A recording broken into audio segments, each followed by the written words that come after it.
क्या आप भी चाहते हैं कि बिना आरटीओ ऑफिस के चक्कर काटे, घंटों लाइन में लगे बिना आपका ड्राइविंग लाइसेंस के लिए ऑनलाइन आवेदन आपके घर बैठे हो जाए? तो मैं आपको इस वीडियो में कंप्लीट जानकारी देने वाला हूं कि आप कैसे इसका ऑनलाइन आवेदन घर बैठे अपने मोबाइल या लैपटॉप से इसके लिए आवेदन कर सकते हैं। नमस्कार दोस्तों, स्वागत है आपका हमारे YouTube चैनल डेली सरकारी अपडेट में। आज मैं आपको बताने वाला हूं कि आपको अपना ड्राइविंग लाइसेंस खुद का या किसी औरों का भी किस तरीके से ऑनलाइन आवेदन बहुत ही आसानी के साथ करना है। ले चलता हूं आपको अपने पीसी स्क्रीन पे और दिखाते हैं कि क्या है प्रोसेस। वीडियो को चालू करने से पहले आपसे रिक्वेस्ट होगा कि अगर आप हमारे चैनल पे पहली बार आए हो तो चैनल को लाइक, सब्सक्राइब और अपने दोस्तों के बीच में शेयर कर दें, ताकि और लोगों को भी इसकी जानकारी मिल सके और वो खुद से अपने घर बैठे ही इसके लिए ऑनलाइन आवेदन बहुत ही आसानी से कर सकें। आपको सबसे पहले डेली सरकारी अपडेट के ऑफिशियल साइट पे आ जाना है। वीडियो के डिस्क्रिप्शन में इसका लिंक दिया हुआ है, या फिर आप इसका एप्लीकेशन भी डाउनलोड कर सकते हैं, उसका भी लिंक वीडियो के डिस्क्रिप्शन में मिल जाएगा। यहाँ आपको इम्पोर्टेंट सेक्शन में आ जाना है और ऊपर में ही ड्राइविंग लाइसेंस ऑनलाइन अप्लाई पे क्लिक कर देना है। जैसे ही आप इस पर क्लिक करते हैं आपके सामने एक नया टैब ओपन हो जाता है। देख सकते हैं यहाँ पे कैसा है इसका इंटरफेस। इसमें सारी चीज़ों को आप पढ़ के भी आसानी से ये प्रोसेस को अपना सकते हैं और ऑनलाइन अप्लाई घर बैठे कर सकते हैं। क्या फी लगता है इसमें देख सकते हैं। यहाँ पे डॉक्यूमेंट चाहिए होगा आपको, age proof, address, form 1, photo, signature और आपको ब्लड ग्रुप चाहिए होगा। यहाँ हम नीचे स्क्रॉल डाउन करके आते हैं, देख सकते हैं कि किस चीज़ का कितना फ़ी लगता है, उसका भी डिटेल्स दिया हुआ है। लाइसेंस अप्लाई के लिए क्लिक करना है और ड्राइविंग लाइसेंस के लिए यहाँ पे उसका एप्लीकेशन स्टेटस चेक करने के लिए यहाँ पे और पेमेंट करने के लिए यहाँ पे सारे यहाँ पे लिंक बने हुए हैं। आपको कहीं पे भी भटकने की आवश्यकता नहीं है और यहाँ पे देख सकते हैं स्टेप बाय स्टेप दिया हुआ है, सारे चीज़ों को आप अच्छे से समझ सकते हैं। आपको यहाँ पे लर्नर लाइसेंस पे क्लिक करना है। जैसे ही आप क्लिक करते हैं आप इसके होम पेज पे पहुँच जाते हैं, जहाँ आपको स्टेट चुनने के लिए बोला जाता है। ज़रूरी नहीं कि आप केवल बिहार का ही बना सकते हैं। इस स्टेट से देख सकते हैं कि यहाँ पे सारे स्टेट का नाम शो कर रहा है। आप किसी के भी स्टेट के हों यहाँ से ऑनलाइन आवेदन कर सकते हैं।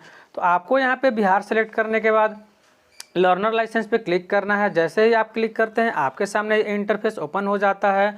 आपसे पूछा जाता है कि क्या आप फिजिकली चैलेंज या एक्स सर्विसमैन है, तो आपको वहाँ पे सेलेक्ट कर लेना है। फिर आपसे पूछा जाता है कि क्या आपके पास पहले से भी ड्राइविंग लाइसेंस है, तो अगर है तो आपको नीचे वाले पे क्लिक करना है, वरना आपको ऊपर वाले पे क्लिक कर देना है कि नहीं हमारे पास कोई भी पहले से ड्राइविंग लाइसेंस नहीं है। उसके बाद आपको यहाँ पे सबमिट कर देना है। फिर आपको देख सकते हैं यहाँ पे सबसे ऊपर में पूछा जा रहा है कि आपको किस स्टेट के लिए यहाँ पे आपको बनाना है। तो आप जिस स्टेट का बनाना चाहें आपको वो स्टेट अपना चुन लेना है। तो मुझे बिहार का बनाना है तो हम यहाँ पे बिहार को सेलेक्ट कर लेंगे। चाहे आप मध्य प्रदेश, छत्तीसगढ़, उड़ीसा किसी भी स्टेट के हों, आपको इसी साइट से ड्राइविंग लाइसेंस के लिए ऑनलाइन अप्लाई होता है। ये उसका ऑफिशियल साइट है, फेक नहीं है। तो हम यहाँ पे पहले अपने स्टेट को चुन लेते हैं। तो हम यहाँ पे बिहार स्टेट को चुन लेते हैं। तो बिहार चुनने के बाद हमारा यहाँ पे आरटीओ ऑफिस पूछा जा रहा है कि आपका आरटीओ ऑफिस कहाँ है। तो जहाँ पे भी आपका आरटीओ ऑफिस हो यहाँ से चूज कर लें। मैं यहाँ पे अपना चूज कर लेता हूँ पटना का, तो यहाँ पे हम पटना को चूज कर लेते हैं। फिर आपको पिन कोड डालने के लिए बोला जाता है, पर यहाँ पे पिन कोड नहीं ले रहा है। फिर आपको नेम ऑफ द एप्लीकेंट यानी जिसका आप ऑनलाइन आवेदन कर रहे हैं उसका आपको फर्स्ट नेम और लास्ट नेम डाल देना है। फिर आपको रिलेशन डालना है कि आपको किसका नाम डालना है, फादर का, मदर का, हस्बैंड का। तो हम यहाँ पे फादर डाल देते हैं और उनके फादर का नाम यहाँ पे सेलेक्ट कर लेते हैं, इसमें कि उनका पहले फर्स्ट नाम होगा, फिर इनका मिडिल नेम और लास्ट नेम। तो हम यहाँ पे फर्स्ट नेम और लास्ट नाम में नाम को अच्छे तरीके से डाल देते हैं।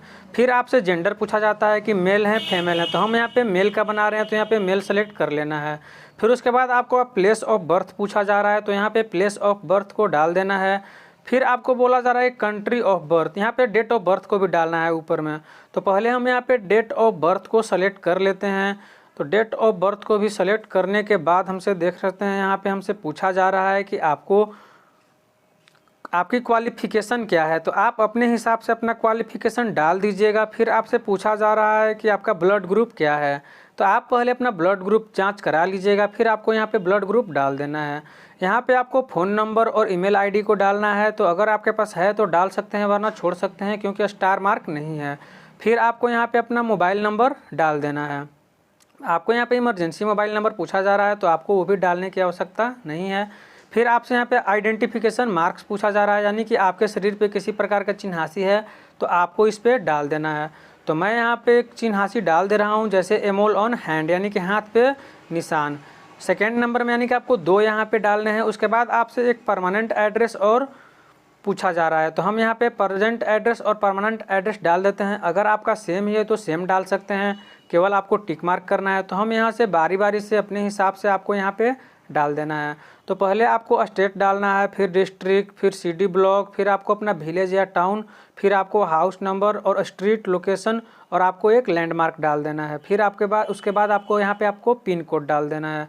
फिर आपसे पूछा जा रहा है कि duration of stay at present address, यानी कि आप कितने वर्षों से इस स्थान पे रह रहे हैं, आपको वो उम्र डाल देना है। फिर आपको यहाँ पे टिक मार्क कर देना है अगर जो सेम एड्रेस है तो। फिर आपसे यहाँ पे 4 ऑप्शंस पूछे जा रहे हैं कि आप किस तरीके का लाइसेंस बनाना चाहते हैं। तो हमें 2 व्हीलर और 4 व्हीलर दोनों के लिए चाहिए कंबाइन। तो हम सबसे पहले यहाँ पे मोटरसाइकिल विद गियर डाल देते हैं, यानी कि गियर वाला जो मोटरसाइकिल होता है। उसके बाद आपको यहाँ पे सेलेक्ट कर लेना है। फिर आपको यहाँ पे डाल देना है लाइट मोटर व्हीकल, यानी कि आपको 4 व्हीलर गाड़ी के लिए भी इसी में आपका बनने वाला है। तो यहाँ पे हम इन दोनों को सेलेक्ट कर लेते हैं। बहुत लोगों को कन्फ्यूजन रहता है कि क्या डालना है, तो 2 व्हीलर और 4 व्हीलर के लिए यही 2 ऑप्शंस होते हैं डालने के लिए। तो आप इसे डाल दें और निश्चित होकर के रहें, आपका ये ड्राइविंग लाइसेंस ऑनलाइन अप्लाई हो जाएगा। ये कन्फ्यूजन में नहीं रहना है कि कौन सा हमें यहाँ पे सेलेक्ट कर लेना है। उसके बाद आपसे नीचे पूछा जा रहा है कि I have been consistent disqualification licence, यानी कभी आपको डिस्क्वालीफाई किया गया है लाइसेंस के लिए। तो अगर जो किया गया है तो आपको यहाँ पे यस सेलेक्ट कर लेना है, नहीं तो यहाँ पे नो सेलेक्ट कर देना है। तो हम यहाँ पे नो को सेलेक्ट कर लेंगे क्योंकि हम फर्स्ट टाइम यहाँ पे अप्लाई कर रहे हैं। फिर आपसे पूछा जा रहा है कि क्या आप किसी ड्राइविंग स्कूल में पढ़े हैं, तो आपको यहाँ पे यस करना है, नहीं तो नो। तो हम यहाँ पे नो छोड़ देते हैं। उसके बाद आपको यहाँ पे डिक्लेरेशन में देख सकते हैं, यहाँ पे बोला जा रहा है कि आपने सब अच्छे तरीके से भरा है, सब सही है। आपको वहाँ पे मिला लेंगे सबको। यहाँ पे यस करने के बाद आपको यहाँ पे सबमिट पे क्लिक कर देना है। जैसे ही आप यहाँ पे सबमिट पे क्लिक करते हैं, आपको यहाँ पे ऊपर देख सकते हैं हमसे पूछा जा रहा है कि आपको यहाँ पे गलत डाले हैं, तो यहाँ पे हम अपने हिसाब से डाल लेते हैं। उसके बाद आपसे एक पॉपअप आता है कि सब चीज़ मिला लेना है। उसके बाद आपको यहाँ पे ओके क्लिक कर देना है। जैसे ही आप इस पर क्लिक करते हैं, देख सकते हैं कि हमारा ये पेज सबमिट हो गया है, यानी कि हमारा सक्सेसफुली सबमिट हो गया है। तो आपको यहाँ से इसे डाउनलोड कर लेना है, इस एप्लीकेशन फॉर्म को। आपको यहाँ से इसे सेव भी कर सकते हैं आप, या आप इसका प्रिंट आउट भी कर सकते हैं। तो हम यहाँ पे सेव फाइल कर ले रहे हैं अपने PDF में। देख सकते हैं कि ये हमारा डाउनलोड हो रहा है। डाउनलोड होने के बाद देख सकते हैं कि ये किस तरीके का इंटरफेस है। इसी में आप नीचे स्क्रॉल डाउन करके आएंगे तो जो फॉर्म 1 बोला जा रहा था ये वही है। देख सकते हैं CMV फॉर्म 1। इसे भी आपको डॉक्यूमेंट अपलोड करते समय अप्लाई करना रहता है। तो इसे भी हम प्रिंट आउट कर लेंगे अलग से, या फिर इसे सेव कर देंगे ताकि हमें ये अपलोड करने में आसानी हो जाए। इसे सेव या प्रिंट आउट कर लेने के बाद आपको यहाँ पे नेक्स्ट पे क्लिक करना है, यानी कि अब आपको आगे का प्रोसेस अपनाना है। थोड़ा सा साइट स्लो चल रहा है तो आप देख सकते हैं, समझ सकते हैं इसे। देख सकते हैं यहाँ पे हमारा फिल एप्लीकेशन डिटेल्स कंप्लीटेड दिखा रहा है। अब आपको अपलोड डॉक्यूमेंट करना है, तो हम यहाँ पे प्रोसीड पे क्लिक करते हैं, यानी कि अब हमें डॉक्यूमेंट वो अपलोड करना है। क्या क्या डॉक्यूमेंट्स लगने वाले हैं आप देख सकते हैं यहाँ पे। सबसे पहले आपका यहाँ पे एप्लीकेशन नंबर और डेट ऑफ बर्थ आ जाएगा। आपको यहाँ पे सबमिट पे क्लिक कर देना है। जैसे ही सबमिट पे क्लिक करेंगे, आपके सारे जितने नाम शो होने लगेंगे कि आपने क्या क्या इसमें अप्लाई किया है। यहाँ पे आप मिला लें। उसके बाद आपको यहाँ पे ओके पे क्लिक कर लेना है। जैसे ही हम ओके पे क्लिक करते हैं, हमारे सामने ये इंटरफेस ओपन हो जाता है कि आपको कौन कौन से डॉक्यूमेंट को अपलोड करने हैं। डॉक्यूमेंट में अपलोड करने के लिए आपको एज प्रूफ चाहिए। एज प्रूफ में आप यहाँ पे मैट्रिक का मार्कशीट यानी कि सर्टिफिकेट, बर्थ सर्टिफिकेट और अपना पैन कार्ड लगा सकते हैं। तो आप तीनों में से कोई सी को भी लगा सकते हैं, आपके पास जो अवेलेबल हो आप उसे लगा दीजिए। मैं यहाँ पे अपना पैन कार्ड अप्लाई कर देता हूँ। पैन कार्ड को सेलेक्ट करने के बाद ये पेज रिफ्रेश होने लगता है आपको। उसके बाद आप यहाँ पे डॉक्यूमेंट नंबर, इशू, ऑथेंटिकेशन यहाँ पे इसे डाल भी सकते हैं और छोड़ भी सकते हैं। तो हम यहाँ पे इसे छोड़ ही देते हैं। फिर उसके बाद आपसे बोला जा रहा है कि आपको यहाँ पे उस डॉक्यूमेंट को अपलोड करना है। तो हम यहाँ पे अपने पैन कार्ड को, मैंने इसका PDF बना के रखा हुआ है। आप इसका PDF या JPG फाइल दोनों में से कोई जो 200 KB से कम हो आपको यहाँ पे अपलोड कर सकते हैं। तो हम यहाँ पे अपने पैन कार्ड को सेलेक्ट करने के बाद यहाँ पे आप व्यू भी कर सकते हैं, यानी कि देख भी सकते हैं, और यहाँ पे फाइनल सबमिट भी कर सकते हैं। तो हम यहाँ पे अपलोड पे क्लिक करते हैं। फिर आपसे एड्रेस प्रूफ पूछा जा रहा है कि आप एड्रेस प्रूफ में क्या डालना चाहते हैं। देख सकते हैं आपके पास इतने सारे ऑप्शंस आ जाते हैं। आप इन सभी में से किसी को भी यहाँ पे अपना डाल सकते हैं। तो ज़्यादातर लोग आधार कार्ड ही डालते हैं क्योंकि सबके पास अवेलेबल रहता है हर वक्त। तो हम यहाँ पे अपने आधार कार्ड को ही सेलेक्ट कर लेते हैं। तो आधार कार्ड को सेलेक्ट कर लेते हैं। आधार कार्ड सेलेक्ट करने के बाद फिर आपसे पूछा जाता है यहाँ पे कि डॉक्यूमेंट नंबर या इशू ऑथेंटिकेशन। तो यहाँ पे इस सभी को डालने की आवश्यकता नहीं है। तो हम यहाँ पे अपना इसे अपलोड फाइल पे चलते हैं। तो हम यहाँ पे ब्राउज कर लेते हैं और अपना जहाँ पे भी हमने अपने आधार कार्ड को जेपीजी फाइल में साइज कम करके रखा है उसे सेलेक्ट कर लेते हैं। उसके बाद अपलोड पे क्लिक कर देते हैं। ये भी सक्सेसफुली अपलोड हो जाता है। देख सकते हैं यहाँ पे आप व्यू भी कर सकते हो, कन्फर्म भी। तो हम यहाँ पे कन्फर्म कर देंगे।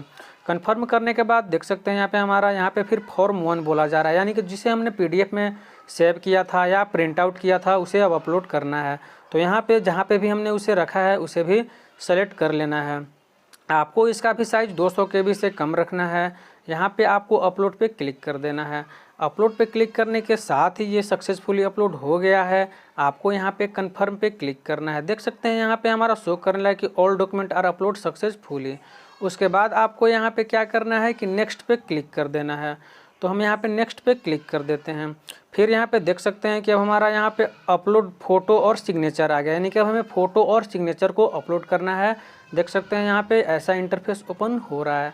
तो हम यहाँ पे अपने फ़ोटो को ब्राउज कर लेते हैं जहाँ पे भी हमारा फ़ोटो रखा हुआ है। तो हम इसे सेलेक्ट करते हैं तो पॉपअप आता है कि आपका जो फ़ोटो है वो 200 KB से ज़्यादा है। तो कैसे इसको आपको कम करना है मैंने पहले भी वीडियो बता दिया है कि किस तरीके से करना है, पर मैं आपको इसमें भी बता देता हूँ। आपको सबसे पहले पेंट में चले जाना है और आपको यहाँ पे इसका रिसाइज कर लेना है। उसके बाद आपको यहाँ पे अपने अपलोड फ़ोटो, उसके बाद आपको सिग्नेचर पे क्लिक करना है।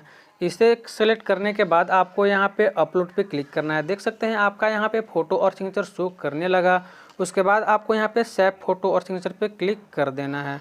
उसके बाद आपको यहाँ पे नेक्स्ट पे क्लिक करना है। जैसे ही आप नेक्स्ट पे क्लिक करते हैं देख सकते हैं यहाँ पे सारी ग्रीन हो गई हैं। अब हमारा सिर्फ फ़ी पेमेंट बचा हुआ है। तो फ़ी पेमेंट के लिए हम यहाँ पे प्रोसीड पे क्लिक करते हैं।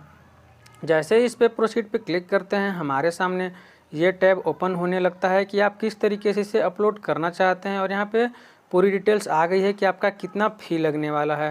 तो देख सकते हैं यहाँ पे ग्रैंड टोटल में कुल मिला के मेरे 790 रुपये शो हो रहे हैं, यानी कि हमें 790 रुपये पे करने हैं। अगर आप खुद से घर बैठे ऑनलाइन करते हैं तो आपको 709 रुपये ही पेड करने हैं, पर अगर आप किसी एजेंट के ज़रिए या फिर किसी और तरीके से कराते हैं तो आपसे 2000, 2500, 3000 यानी कि मनमानी तरीके से पैसे मांगे जाते हैं। तो यही होता है खुद से ऑनलाइन अप्लाई करना और किसी एजेंट के ज़रिए कराना। काफ़ी आसान प्रोसेस है। आपको इस वीडियो को देखने के बाद समझ आ गए होंगे कि आप कैसे लूटने से बच सकते हैं, कि आपको कोई लूटे ना। फिर उसके बाद आपको यहाँ पे पेमेंट ऑप्शन पूछा जा रहा है कि आप किस तरीके से पेमेंट करना चाहते हैं। अगर आप नेट बैंकिंग चाहते हैं तो नेट बैंकिंग सेलेक्ट कर सकते हैं। तो यहाँ पे हम सभी चीज़ों को यहाँ पे सेलेक्ट करने के बाद प्रोसीड पे क्लिक करते हैं तो ये हमारा डायरेक्टली बैंक गेटवे पे लेके चला जाता है, जहाँ से आपको इसके लिए पैसे पेड करने हैं। तो हम यहाँ पे अपने पैसे को पेड कर लेते हैं। तो देख सकते हैं कि आपको अपनी मर्ज़ी से इसी पेड करना है। आपका ये पेमेंट डिटेल्स यहाँ पे आ रहा है कि किस तरीके से पेमेंट आपको करना है। तो मैंने अपना पेमेंट यहाँ सक्सेसफुली कंप्लीट कर लिया है। देख सकते हैं यहाँ पे ये प्रिंट आउट निकल करके आ रहा है, जहाँ आपको नीचे दिखा रहा है कि आपको जो लाइसेंस अप्लाई किए हैं उसके लिए आपको फ़ोटो और सिग्नेचर जो है वो काउंटर से ही लिया जाएगा, यानी कि आपको फाइनली RTO ऑफिस जाना ही पड़ेगा। तो आपको एक डेट चुन लेना है जिस दिन आपको इसका अपने सिग्नेचर और फ़ोटो को देना होगा। तो काफ़ी भीड़ भाड़ से आप बच सकते हैं और आसानी से ये प्रोसेस को अपना सकते हैं। अब आपको उतना भीड़ भाड़ में लगने की आवश्यकता नहीं है।